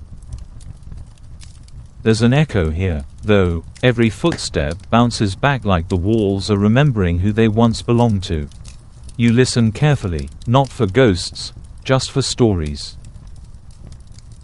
In a partially collapsed chamber, you find something wrapped in oilcloth, probably placed there by someone who thought they'd return. Inside is a spoon carved from horn, still intact. It's beautiful in a humble, lopsided way. You slip it into your food pouch, replacing the cracked wooden one you've been using since it split on that freezing night 2 weeks ago. Every upgrade in your bag feels like leveling up, and every object you discard or bury or pass along tells its own tale. The wooden spoon, you wedge it into a gap in the wall, almost like leaving an offering. That evening, someone unrolls a scroll near the fire. Well, unrolls might be a strong word. It's tattered and partially eaten by rodents. But the markings are still there. A rough map, inked with rivers and stars. One rider swears it matches this area, claims it shows secret storage pits hidden beneath the fortress floor. You all laugh, but then someone else starts digging. It takes an hour and a lot of blisters. But eventually you uncover a hollow spot, a real one. Inside, a single cracked jug filled with dried leaves. They smell sharp, medicinal, slightly smoky. You don't recognize them, but the healer in your unit does. Spleenwort, he says, good for fever. You scoop a handful into a waxed pouch and tuck it into your bag. Right next to the crushed willow bark. You feel a little smug about your expanding pharmacy. That night, after patrols are set and everyone has drifted toward sleep, you sit cross-legged beside your bag and go through everything again. The river stones, still cool. The feather, slightly bent, but fine. The copper token, resting like a coin flipped and waiting to land. The new spoon, already smooth from handling. The blue scrap of silk, worn but comforting. A clump of earth from the fortress wall, new addition. You smile. It's ridiculous, the things you carry. Any general would tell you to lighten your load. But generals don't sleep in the wind, listening to wolves and wondering if the next bend holds arrows or an empty horizon. You run a finger along the stitching of the saddlebag. It's held up better than most relationships. There are tiny holes now where sand has eroded the edges. And the flap creaks when you fold it closed. But it's still yours. Still wrapped in oilcloth when it rains. Still slung over your saddle like a loyal hound. You remember a story someone told, one of the older riders, about a Mongol who stitched his fallen comrade's bones into the lining of his saddlebag. Said it brought him courage. Historians still debate whether that was an actual tradition or just battlefield folklore. But it sticks with you. Something about the way we keep the dead close so we don't forget why we're still here. Sleep finds you later than usual. The fire has turned to a soft glow, and the sky has stretched out its velvet cloak again. You lie back, saddlebag under your head, and imagine the fortress as it once was, towers intact, banners flapping, soldiers sharpening their blades and calling out greetings. You wonder if they carried bags like yours, if they tucked feathers and stones and letters from loved ones inside, or if they thought none of it mattered as long as they held the line. You drift off with the taste of that thought in your mouth, like iron and dust and something sweet you can't quite name. The wind's up early, scraping across the plains like it's looking for something it lost. You rise with it, saddlebag in one hand, cloak whipping around your knees. Camp is already stirring, horses snorting, men grumbling, someone unsuccessfully coaxing breakfast out of half-frozen millet. You swing the saddlebag over your shoulder and head toward the perimeter. Today's march is a long one, skirting a ravine that legend says used to swallow entire scouting parties. Used to isn't the most reassuring phrase before sunrise. But here you are. As your horse trots out of camp, you feel the familiar bump of the bag against your thigh, a soft thud. A heartbeat in leather. You tighten the strap a little. The last thing you need is your bag tumbling down into that ancient canyon because you were daydreaming about goat stew. You reach into the bag while riding. Dangerous. Yes, but you've done it enough times to make it look like a parlor trick, and pull out a handful of dried plum. Chewy, tart, and just enough sugar to keep your legs moving. You offer a piece to the rider beside you. He declines, eyeing it like you just pulled out a frog. Suit yourself. You mutter, your loss. The ravine arrives by midday. It yawns across the land like the earth once cracked from laughing too hard. You ride single file now. Eyes on the path. Hands tight on the reins. One slip and you're a bedtime story. A scary one. You stop for lunch just beyond the edge. The wind dips lower here. The silence thicker. You sit on a rock, bag in your lap, and go through its pouches again. Some riders smoke or nap. You inventory. Fire flint, check. Spoon, shiny and smug in its new pouch. Small packet of opium resin, not yours. Technically, but you're holding it for a friend. Bundle of dried nettle, sharp as ever. A pressed flower, once blue, now faded to grayish brown. It still smells like something hopeful. You eat while watching ants crawl across a nearby route. You find yourself strangely envious of their organization. A rider from the rear scouts approaches. He drops to a squat beside you and taps the saddlebag. You still carrying that piece of meteor? You grin, yup. You reach into the side seam and produce the thumb-sized black rock. Smooth as obsidian but heavier. You found it months ago in a crater. Convinced it came from the stars.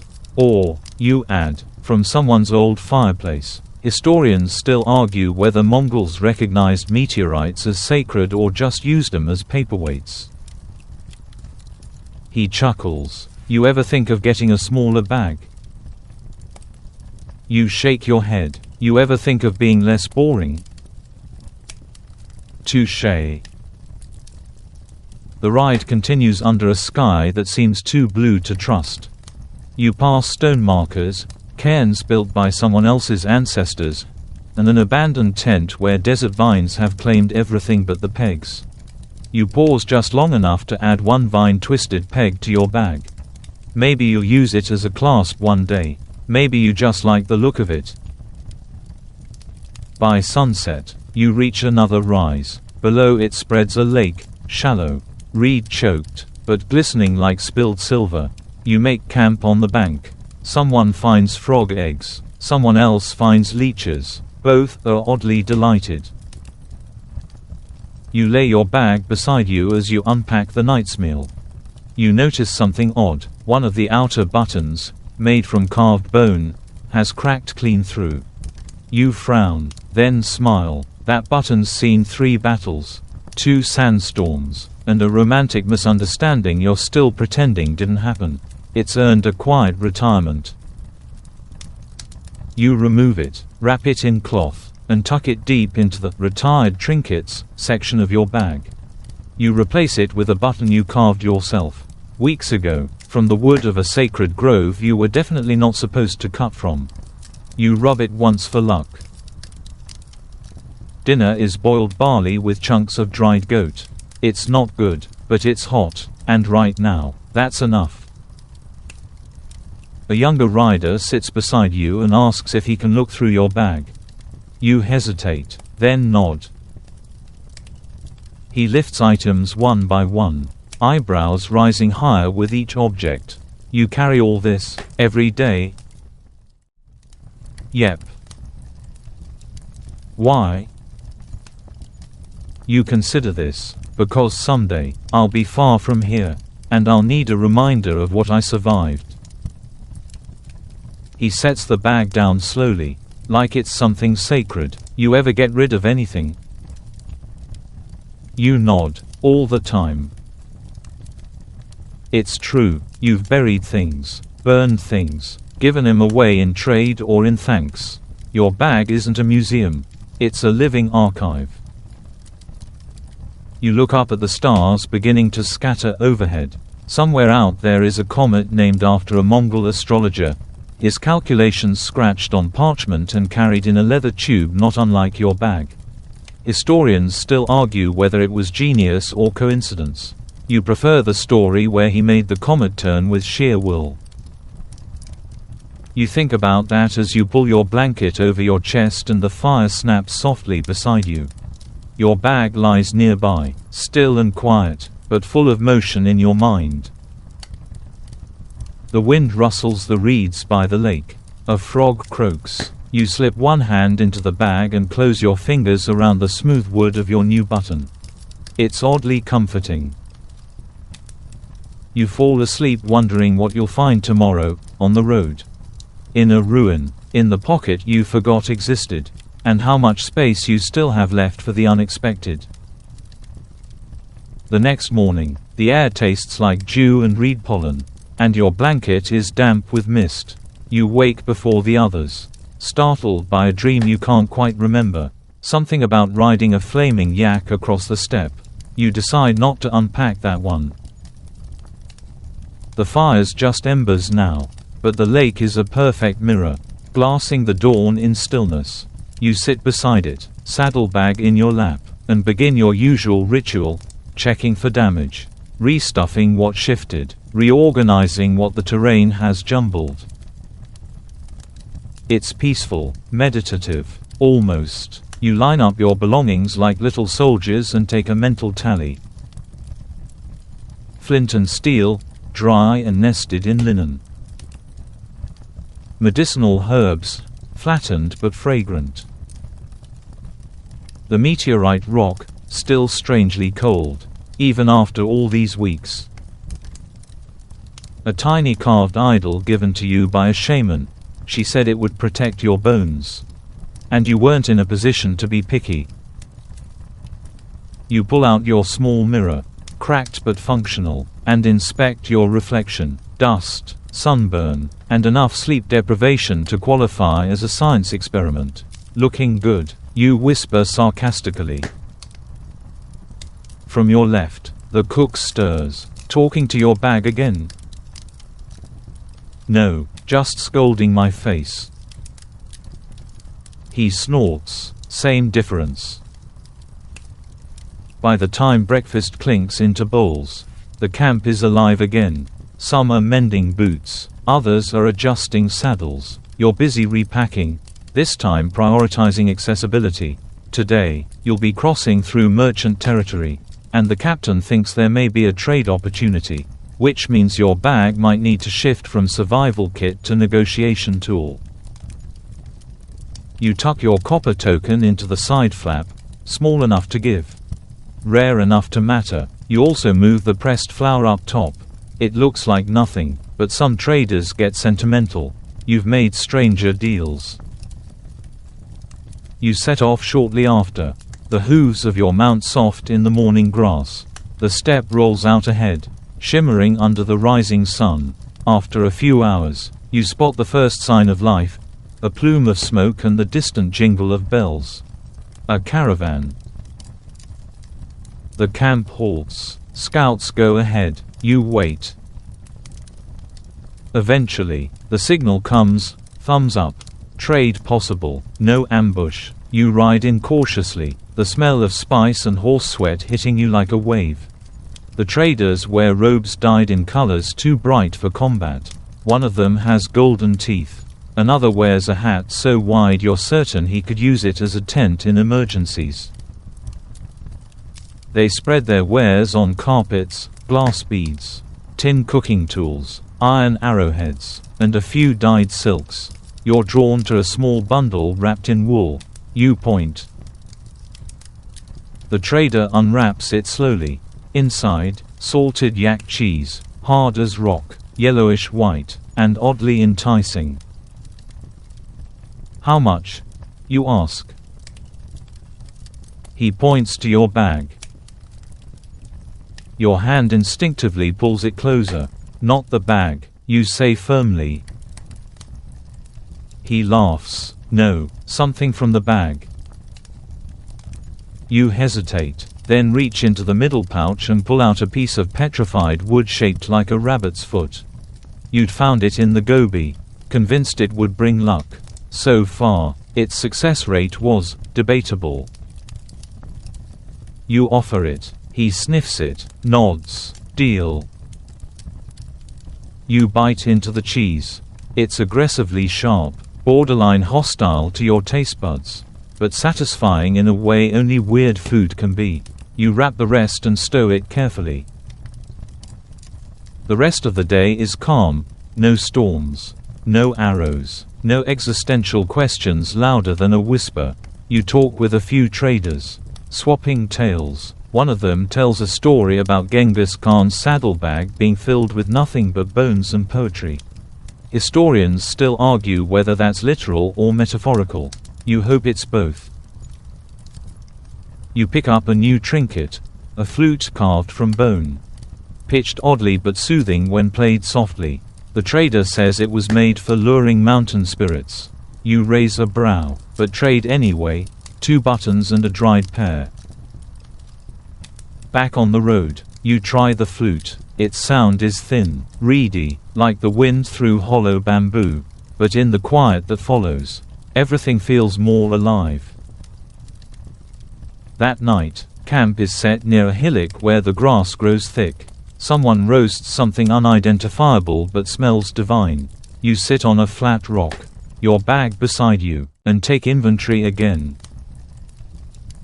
There's a certain joy in arranging things, placing the flute beside the wrapped cheese, tucking the meteorite under the herbs, re-knotting the pouch string with the shaman's idol. You treat your bag like a jigsaw puzzle that never stops changing. The moon rises full and silver.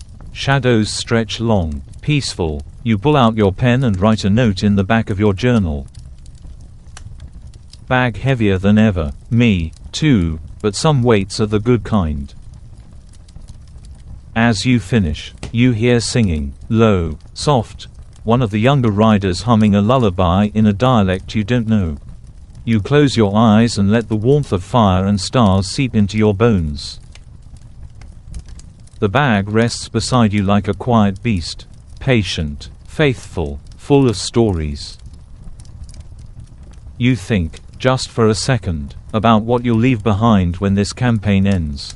Not just to others, but to the earth. Maybe the flute will end up in a cave, waiting for another hand. Maybe your copper token will end up in a trader's child's pocket. Maybe the pressed flower will crumble into someone's tea. And maybe your saddlebag, stitched and restitched, patched with silk and sealed with memory, will outlive you all, carried on, still watching, still whispering. You wake to birdsong and the low, rhythmic hum of someone grinding grain just outside your tent. The sun is only beginning to rise, casting a pinkish hue over the dewy grass. You roll over and instinctively reach for your saddlebag, your fingers brushing the familiar leather surface like a morning ritual. Today, your unit rides into old territory, ancestral land once roamed by your great-grandparents. Or so the stories go. No monuments remain, just the bare bones of steppe and sky. You saddle your horse, bag snugly fastened, and fall into formation. There's a soft unease in the air. You can't quite name it, but it hovers behind your ribs. As the caravan snakes its way through a narrow valley, your mind wanders to the items inside your bag. Each one has a weight that's not just physical.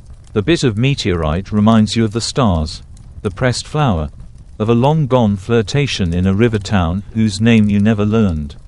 Your new bone flute pokes at your side occasionally, as if begging to be played. You tug it out and give it a light breath. A single note sways into the wind like smoke, melancholy, Soft, ancient. The rider in front glances back and nods approvingly. Then adds, "Don't summon any spirits before lunch." "Yeah." You smirk. No promises. The valley opens up around noon, revealing a plateau littered with odd stone arrangements, some upright, some collapsed, all weathered into abstract shapes. No one speaks. It feels sacred in the way silent libraries feel sacred. You dismount, bag slung across your back, and approach one of the stones. Its surface is etched with lines barely visible, faint as breath on glass. Historians still argue whether these formations are tomb markers, celestial calendars, or simple herder art. You decide they're probably all three. Humans are rarely content with just one meaning. You kneel and, after a moment's hesitation, pull the pressed flower from your bag. It's dry now, nearly colorless, more whisper than object. You place it at the stone's base and step back. It feels like an exhale. Back in the saddle, you notice the pace has slowed. Even the horses tread lighter here. As you leave the plateau, you slip your hand into the inner pocket where your journal lives. You write. Left a memory behind today. Made room for another. The terrain begins to change. More hills. Less grass. The distant sparkle of a river threading through the haze. You cross it by mid-afternoon. The water shockingly cold against your boots. Someone nearly drops their saddlebag midstream. You joke that the fish probably need another spoon. By nightfall, you set up camp beneath a stand of crooked trees, their trunks black against the orange sky. Your bag sits beside you like a loyal dog, open-mouthed and yawning. You begin your nightly routine: clean, organize, reflect. Tonight, you decide to rearrange entirely. You spread everything out on your blanket. Bone flute. Tiny carved idol. Copper token. Flint, herbs, mirror. Fragments of twine and leather. Dried plum, still sticky. New wooden button. That weird bead you picked up from a merchant who claimed it was cursed. It wasn't. Probably. A sealed envelope you haven't dared to open yet, addressed to someone you lost in the last winter campaign. You stare at the envelope. Then pick it up, then set it down again. Some things are better carried than opened. You repack slowly, deliberately, layering the oldest items at the bottom, the essentials in the middle, the recent memories at the top. By the time you're done, the bag sits taller, more balanced, like it's breathing easier. The fire crackles. Someone's telling a story about a Mongol rider who could sleep in the saddle, literally. Eyes closed, reins knotted, dreams full of flying horses. You smile. You tried that once. You woke up in a ditch. You reach into the saddlebag and feel around for the shaman's idol. It's cool and rough, carved from river stone. You roll it between your fingers. You're not superstitious, not really, but some nights, it's nice to pretend. You close your eyes and try to imagine the bag as others might see it, worn, patched, unremarkable, but you know the truth, it holds a piece of every step. Every campfire, every meal shared and arrow dodged. It's not just a bag. It's a stitched-together archive of your life. Somewhere in the distance, an owl calls. The wind rustles the trees gently, not quite ready to sleep. You tug your blanket up. Bag within arm's reach. You can't imagine sleeping without it now. It's not comfort. It's identity. It's your story, compacted and slung across your shoulder. Just before you drift off, you remember something, the sealed envelope. You reach for it again but stop short. Not tonight, but soon. You lay back. The stars blink overhead like quiet companions. Your hand rests on the bag. Inside, everything waits. The next morning arrives slower than most, like the sun is stretching too. Hesitant to rise over the horizon, you open your eyes to birdsong, dry leaves rustling nearby, and the soft creak of your saddlebag shifting under your blanket. It's been your pillow again, as it so often becomes when the earth is too rocky and the fire dies too soon. You sit up, joints popping in protest. Your hand rests briefly on the bag's leather top flap. Warm from body heat, worn soft from years of travel. It's strange to think that this might be one of your last days on the road. There's word that the campaign is winding down. Maybe a return east, maybe a garrison post, maybe even peace. The thought is foreign, a little terrifying. You sip tea someone left simmering on a rock and stare at the long stretch of golden field ahead. Insects hum, a horse whinnies. You find yourself quietly wondering, if this is the end of the road, what becomes of all you've carried? You glance down at the bag. It sits like always, slouched but stalwart, equal parts toolkit and time capsule. You begin the morning sort. Slower now, methodical, almost ceremonial. First out, the bone flute. You play a few soft notes into the still air. Then the pressed flower, or, rather, what's left of it, a shadow of petals and paper-thin veins. You let it go, releasing it into the wind, where it tumbles gently into the grass. Next comes the copper token, rubbed nearly smooth. You've rubbed it so often you swear it glows faintly in the right light. It goes back in, near the top, a coin of comfort. The idol comes out too. You hold it in your palm for a long moment, then tie it to the bag's strap using a scrap of twine. Let it guard from the outside for once. There's that cursed bead again. You laugh at it, shake your head, and toss it into a bush. Goodbye, potential doom. The sealed envelope, that one stays unopened, tucked safely between your journal pages. One day, maybe, just not today. You roll everything tighter, neater, aware that this might be one of the last times you perform this ritual. When the column moves, you mount slowly, glancing back only once at the crooked trees behind. The day passes in a blur of hooves, voices, and the glint of sun on metal. You share rations, cheese traded weeks ago, now rock hard but still edible. Someone plays the flute you bartered. It sounds better in their hands. You don't mind. That evening, the last fire burns lower than usual. There's no wind tonight, no distant howl, no threat or whisper of movement beyond the circle of warmth. Just you, your companions, the low murmur of stories, and the quiet hum of everything that's been. You lie beside your saddlebag, tracing the stitches with your fingers. Each one has a story. That jagged black thread near the base, a repair done in a blizzard by torchlight. The silk patch on the side, a favor repaid to a merchant girl who gave you shelter. The burn mark near the bottom. From that time you got a little too close to the campfire trying to toast dried plums. They were not improved by heat, for the record. You smile, eyes heavy.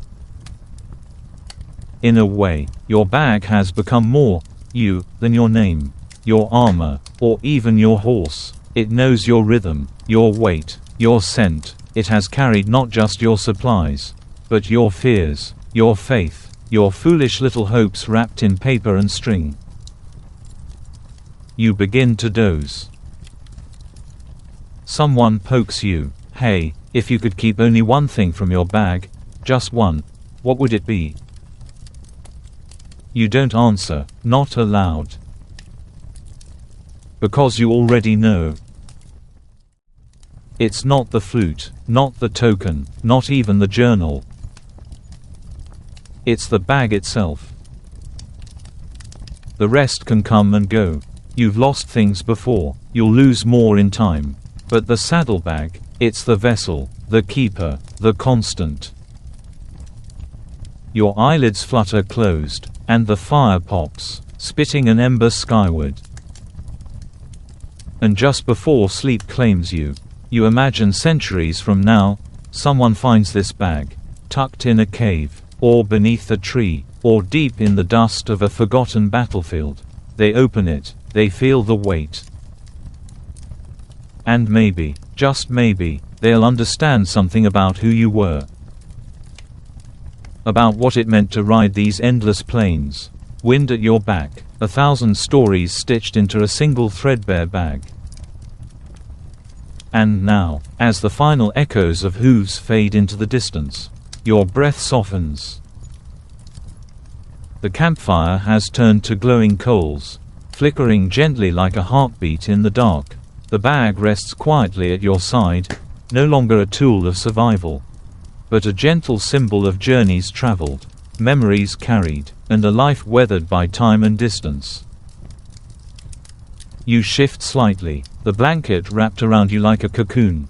The grass beneath is softer now, as though the land itself is inviting you to stay, to rest, to let go. No need to repack tonight. No need to reach for the flint, or the idol, or the last piece of dried fruit. Everything is in its place, and everything has served its purpose. Above you, the stars continue their patient drift. They've seen every rider who came before you and will shine on everyone who comes after. You feel small, but not lost, just part of something. The saddlebag is still there, waiting, trusting. And as your body sinks deeper into stillness, you let the weight of the day melt from your limbs. Let your thoughts fade like the scent of smoke in morning air. Let your heartbeat slow to match the rhythm of the step, wide, open, timeless. You've carried enough. Now, let sleep carry you. Just drift. Just rest. Just dream.